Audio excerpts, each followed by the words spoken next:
Alright there folks, welcome to another Fishing Adventures Bite Size, and today it's all about the hooks. There are literally thousands to choose from. Okay, so where do you start? Which ones should you use? What sizes should you use? It's a complete minefield. Walk into any tackle shop and they'll have a wall full of hooks of all different shapes and sizes. I'm hopefully going to clear all that up for you, okay?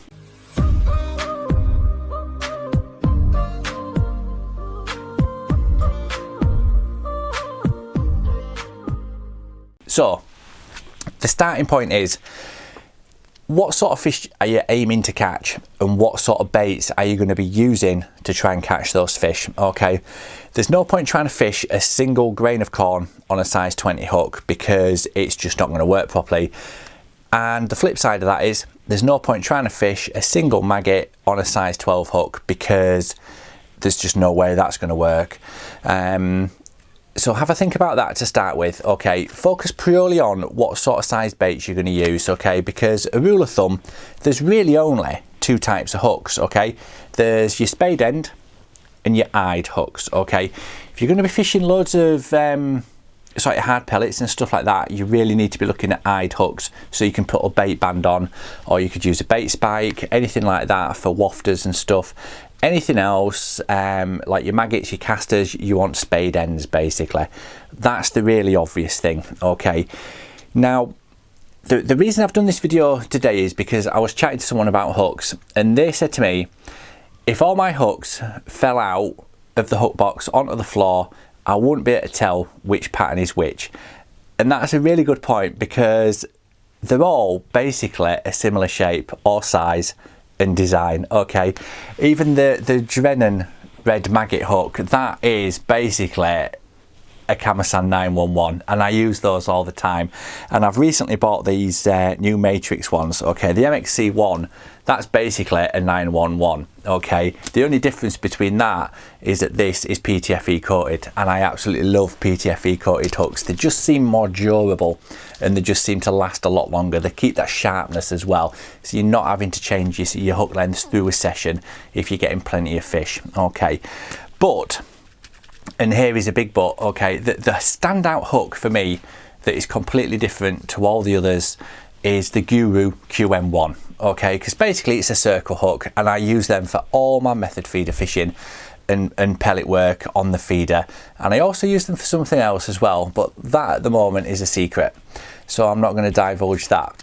So what other difference is there between the hook patterns and the hooks? I know every single company produces hooks, and I know there's anglers out there that swear by Preston hooks, there's anglers out there that only use Guru.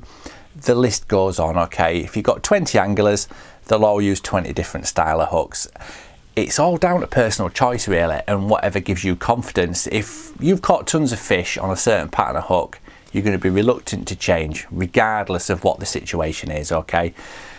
But, and this is the thing that a lot of anglers overlook, is what thickness of wire are these hooks actually made out of, okay?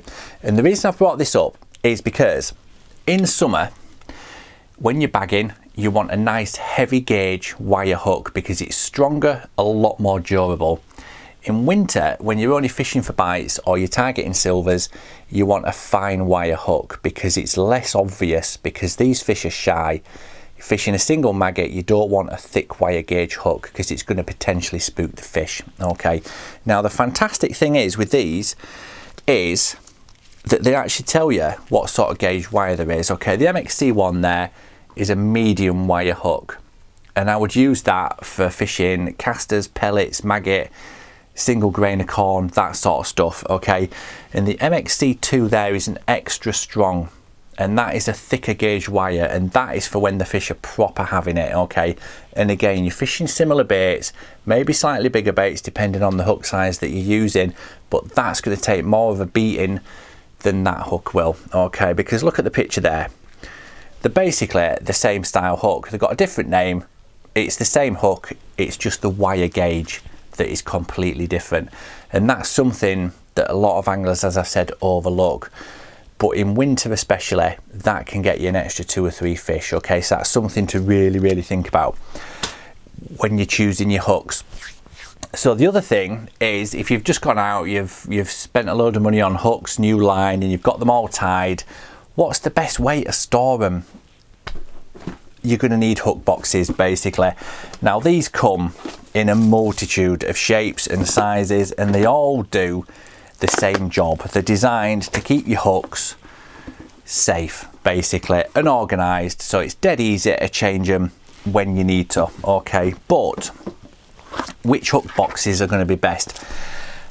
I don't really want to open that can of worms, because like hooks, like tackle, anglers use certain brands. They prefer certain brands over others, regardless of what it is. Okay, I've got Preston ones, I've got Ringers, I've got Map, I've got Guru, and there's a couple of Stomfo ones kicking around somewhere with some hook lengths in. I don't even know where they are, but anyway, I digress slightly.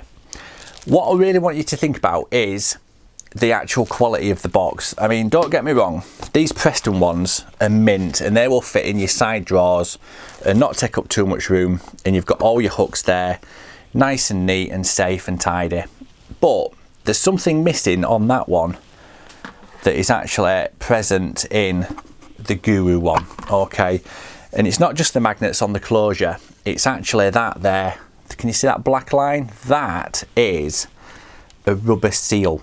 Okay, and that helps to keep out the moisture. Okay, because trust me, there's nothing worse than filling up a hook length box and then you drop it and it gets absolutely soaking wet and everything inside is ruined. Okay, so that's just something to think of. It doesn't really matter what brand it is or what make it is or how much it costs or how big it is. Just look for something that's going to protect your hooks, because there's nothing worse than spending 3 or 4 hours filling up a hook box for it to get dropped, everything gets soaking wet and they're ruined. Basically, they're a nightmare to dry out. So just take your time, think about what sort of size hook lengths you're going to use on a regular basis, and how best it is to going to store them. For my pole rigs, I use a 6-inch hook length or a 4, depending on where I'm fishing, and they'll sit perfectly in there. For anything bigger than that, I use the foam discs. Okay, there's a few companies out there that do them, so like Matrix, Preston, Guru. Anything like 50 centimeters and above always gets wound onto one of those, because it just prevents the kinks. And as we've seen before, if something's stored incorrectly, it can cause a kink in that line and it'll just wreck your presentation, and that's the last thing you want as well. So just bear that in mind. So yeah, I hope you found that useful, something to think about, definitely, and I will catch you all next time. Cheers.